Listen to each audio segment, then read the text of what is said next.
Walt Disney's The Little Mermaid. King Triton, the great sea king, had many daughters who loved the undersea world in which they lived. But Triton's youngest daughter, Ariel, dreamed of the world above the water's surface, the world of humans. Although her father warned her never to go there, Ariel disobeyed him and went up to the surface quite often. Ariel and her friend Flounder liked to visit Scuttle the seagull. Scuttle told them all about the human objects that Ariel discovered at the bottom of the sea. One day Triton found out that Ariel had been making trips to the surface, and the Sea King grew very angry. He was worried about his daughter's safety, and so he asked his trusted friend Sebastian the Crab to keep an eye on Ariel. A few days later, Ariel noticed a ship sailing way up on the surface of the water. "Humans!" said Ariel, swimming quickly toward the ship. "Oh, no!" cried Sebastian as he and Flounder swam after her. "Here she goes again!" When Ariel came up above the water, she saw a huge ship filled with sailors who were singing and dancing. Ariel's eyes lit up when she spotted the sailor the others called Prince Eric. It was love at first sight.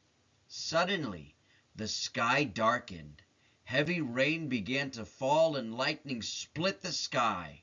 Prince Eric's ship was no match for the terrible storm. The ship was tossed on the waves, and the prince was thrown overboard. "I've got to save him!" shouted Ariel. She grabbed the drowning prince and swam to shore, pulling him up onto the beach. Prince Eric did not stir as Ariel gently touched his face and sang him a beautiful love song. Soon Ariel heard the prince's crew searching for him. She did not want to be seen by the humans, so she kissed the prince and dived back into the sea. Prince Eric awoke to find Sir Grimsby, his loyal steward, at his side. "What happened?" asked Sir Grimsby, happy that Eric was alive. "It was a girl," said the prince, who still looked a little dazed. "A beautiful girl saved me, and then sang in the most beautiful voice I've ever heard. I want to find that girl, and I want to marry her."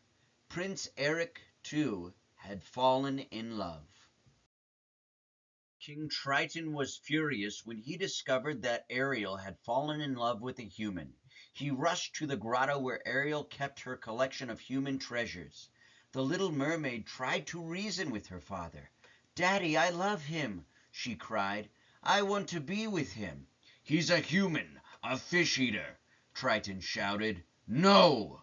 He raised his magic Triton and fired bolts of energy around the cave, destroying all of Ariel's human treasures. Then the mighty Sea King left. Ariel buried her face in her hands and began to cry. Meanwhile, not far away, evil forces were at work in the undersea kingdom. Ursula, the sea witch, who had tried once before to overthrow Triton, was looking for a way to take over. Through her crystal ball, she could see Ariel crying, and an idea came to her. "I can get to the Sea King through his daughter," she realized. Ursula sent her slimy eel servants, Flotsam and Jetsam, to Ariel's grotto. There they convinced the little mermaid that Ursula could help her get to her beloved prince. Ariel was so upset that she ignored Sebastian's warnings and swam off with Flotsam and Jetsam to meet with the sea witch. "I have a deal for you, my sweet child," began Ursula after Ariel entered the witch's lair. "A deal?" asked Ariel innocently. "Yes," said the witch. "I will make you human for 3 days, and you will go to the prince. If you can get him to kiss you before the sun goes down on the 3rd day, you will stay with him forever as a human. If he does not kiss you, then you will turn back into a mermaid, and and you will be my prisoner.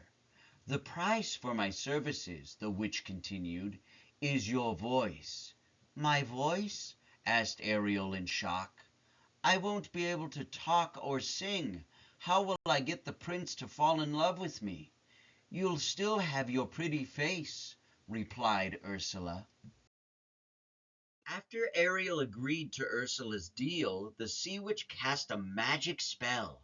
An amazing change took place. Ariel's voice flew from her body and was captured in the seashell around Ursula's neck. Ariel then lost her tail, grew legs, and became a human. When she went in search of the prince, Ariel was helped ashore by her friends. She tried to speak to them, but no sound came out at all. A short while later, Ariel saw Prince Eric, who had been lovesick for her ever since he had heard her sing. At first the prince thought he recognized Ariel as the girl who had rescued him, but when he learned that she couldn't speak, he knew he was wrong. Prince Eric felt sorry for Ariel, who needed help and a place to stay, so he took her back to his palace. Over the next 2 days, Prince Eric grew to like Ariel more and more. During a romantic boat ride, Eric was about to kiss Ariel when Flotsam and Jetsam overturned the boat. That was too close for comfort, said Ursula, who was watching in her crystal ball. I'll have to take matters into my own hands. Then the sea witch drank a magic potion and changed herself into a beautiful young maiden. On the morning of the 3rd day, there was great excitement throughout the kingdom. Prince Eric was going to marry a young maiden he had just met. Unfortunately for Ariel, Eric had been put under a spell. Ursula, disguised as the maiden, had used Ariel's voice, which she carried in the seashell around her neck. Eric now believed that the maiden was the same girl who had saved him from the shipwreck. Poor Ariel was heartbroken. The wedding ceremony was to take place on Prince Eric's new boat. Scuttle the seagull flew over the boat just as the bride passed in front of a mirror. Her reflection was that of the sea witch. Scuttle realized that the prince was being tricked. He rushed off to explain it to Ariel and the rest of his friends. Sebastian quickly formed a plan. Flounder helped Ariel get out to Eric's ship, and Scuttle arranged for some of his seagull friends to stall the wedding. I'm going to tell Triton about this, said Sebastian. Prince Eric and the maiden were about to be married when a flock of seagulls, led by Scuttle, swooped down on the bride, who screamed in the sea witch's voice. Ariel climbed on board just as Scuttle knocked the seashell containing Ariel's voice from around the maiden's neck. The shell shattered, and Ariel's voice returned to her. "Oh, Eric, I love you," said Ariel. "It was you all along," said Prince Eric. The sun disappeared over the horizon just as they were about to kiss. Ariel's 3 days were up. Immediately she changed back into a mermaid, while the maiden changed back into the sea witch. Ursula grabbed Ariel and dived off the ship. Thanks to Sebastian's warning, Triton was waiting for them at Ursula's lair. "I'll let your daughter go in exchange for you," cried Ursula. Triton agreed, and he became Ursula's prisoner. She now had his magic trident and control of the undersea kingdom. All of a sudden, a harpoon struck Ursula in the shoulder. Prince Eric had come to rescue Ariel, who swam to the surface with him. Ursula followed close behind them. She grew bigger and bigger with anger until she rose out of the water. Prince Eric swam to his ship and climbed on board. He grabbed the wheel and turned the ship toward Ursula. Just as the sea witch was about to fire a deadly bolt at Ariel from the trident, the prince's ship slammed into Ursula and destroyed the evil witch. Now that the witch was dead, Triton was freed. He rose from the sea with his trident back in his hand. He could see Ariel watching Prince Eric, who was lying on the shore unconscious. "She really does love him, doesn't she?" asked the Sea King. Sebastian, who was nearby, nodded. "I'm going to miss her," Triton added.